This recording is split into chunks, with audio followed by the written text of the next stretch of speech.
Hello guys, welcome back to our channel. Hello, hello. Hope everyone's doing good today. Here again with another reaction. We're going to be checking out George Carlin, Saving the Planet. Without further talking, let's check it out. I'm sure he's going to swear. See, I'm not one of these people who's worried about everything. You got people like this around you. Country's full of them now. People walking around all day long, every minute of the day, worried about everything. Worried about the air, worried about the water, worried about the soil. Worried about insecticides, pesticides, food additives, carcinogens. Worried about radon gas, worried about asbestos. Worried about saving endangered species. Let me tell you about endangered species, all right?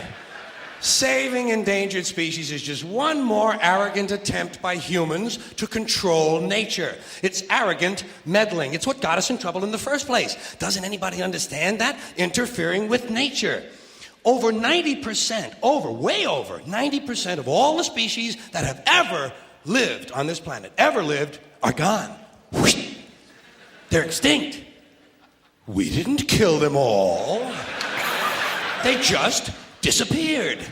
That's what nature does. Yeah. They disappear these days at the rate of 25 a day. And I mean regardless of our behavior. Irrespective of how we act on this planet, 25 species that were here today will be gone tomorrow. Let them go gracefully. Leave nature alone. Haven't we done enough? We're so self-important. So self-important. Everybody's going to save something now. Save the trees, save the bees, save the whales, save those snails. And the greatest arrogance of all, save the planet. What? Are these fucking people kidding me? Save the planet? We don't even know how to take care of ourselves yet. We haven't learned how to care for one another. We're gonna save the fucking planet? I'm getting tired of that shit.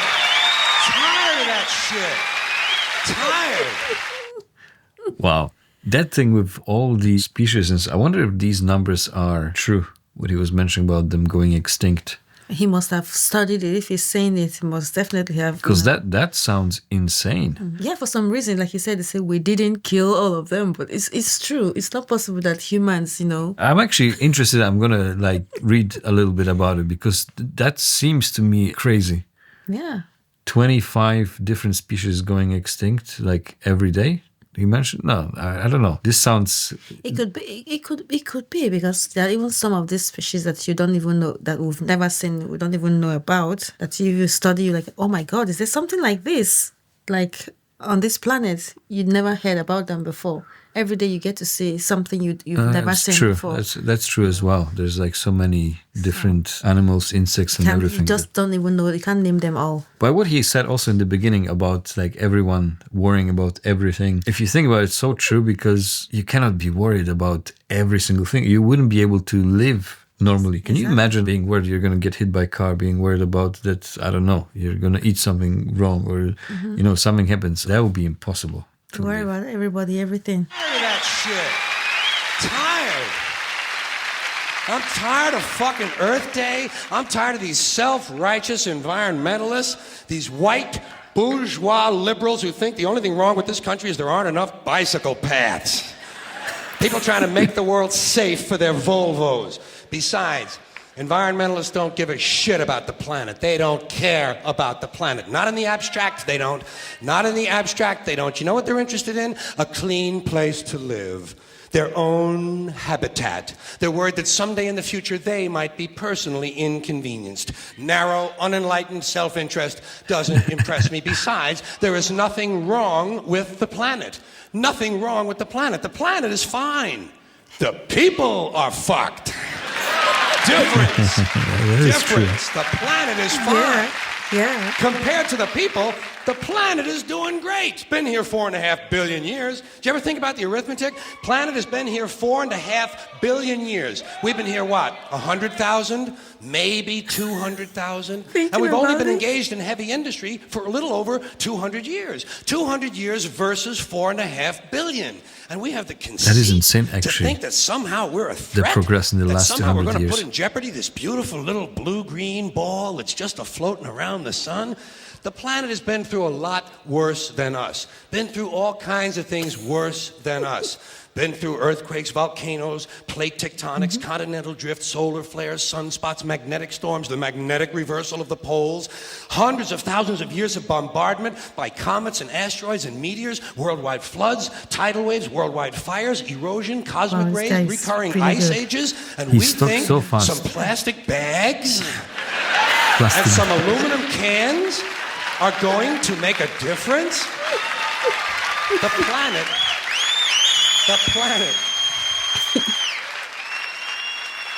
planet isn't going anywhere. Listen. We are. That's right. We're That's going so away. true. That's so true. Pack your shit, folks. We're going away. And we won't leave much of a trace either. Thank God for that. Maybe a little styrofoam. Maybe. Little styrofoam. Planet will be here and we'll be long gone. Just another failed mutation. Just another closed-end biological mistake. An evolutionary cul-de-sac. The planet will shake us off like a bad case of fleas. A surface nuisance. You want to know how the planet's doing? Ask those people at Pompeii who are frozen into position from volcanic ash how the planet's doing. Want to know if the planet's all right? Ask those people in Mexico City or Armenia or 100 other places buried under thousands of tons of earthquake rubble if they feel like a threat to the planet this week. How about those people in Kilauea, Hawaii who build their homes right next to an active volcano and then wonder why they have lava in the living room?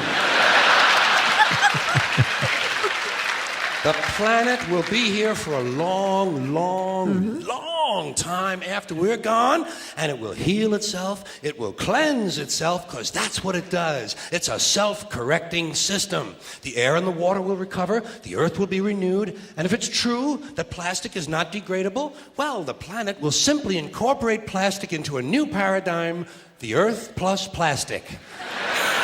The earth doesn't share our prejudice towards plastic. Plastic came out of the earth. The earth probably sees plastic as just another one of its children. Could be the only reason the earth allowed us to be spawned from it in the first place. It wanted plastic for itself. Didn't know how to make it. Needed us. It could be the answer to our age-old philosophical question, why are we here? Plastic. Assholes. So, the plastic is here, our job is done, we can be phased out now, and I think that's really started already, don't you? I mean, to be fair, the planet probably sees us as a mild threat, something to be dealt with, and I'm sure the planet will defend itself in the manner of a large organism, like a beehive or an ant colony can muster a defense. I'm sure the planet will think of something. What would you do if you were the planet trying to defend against this pesky, troublesome species? Let's see, what might... Viruses. Viruses might be good. They seem vulnerable to viruses. And viruses are tricky, always mutating and forming new strains whenever a vaccine is developed. Perhaps this first virus could be one that compromises the immune system of these creatures. Perhaps a human immunodeficiency virus, making them vulnerable to all sorts of other diseases and infections that might come along. And maybe it could be spread sexually, making them a little reluctant to engage in the act of reproduction. Well, that's a poetic note. And it's a start. And I can dream, can't I? See, I don't worry about the little things. Bees, trees, whales, snails. I think we're part of a greater wisdom than we will ever understand. A higher order. Call it what you want. Know what I call it? The big electron. The big electron. Whoa. Whoa. Oh my God. Whoa. It doesn't punish. It doesn't judge at all. It just is. And so are we. For a little while. Thanks for being here with me for a little while tonight. Thank you. Thank you very much. Very interesting. It went all the way to the end. Normally, like these clips are Thank you. abruptly ending. You, New York City. Take care of yourself. This particular one, I'm listening and then I'm kind of actually imagine that this is save the planet. Rather, can you imagine like the planet is looking at us as creatures, that we're just this creature that are supposed to come and then go extinct as well, and just like the planet is actually using us in a way. I started imagining like we're actually the victims here. Seriously. And it's so true. Human race will, come and go. The planet will still remain. It will still be here, like for real. If you think I about guess it. we don't know. We don't know what's gonna happen, really. The planet.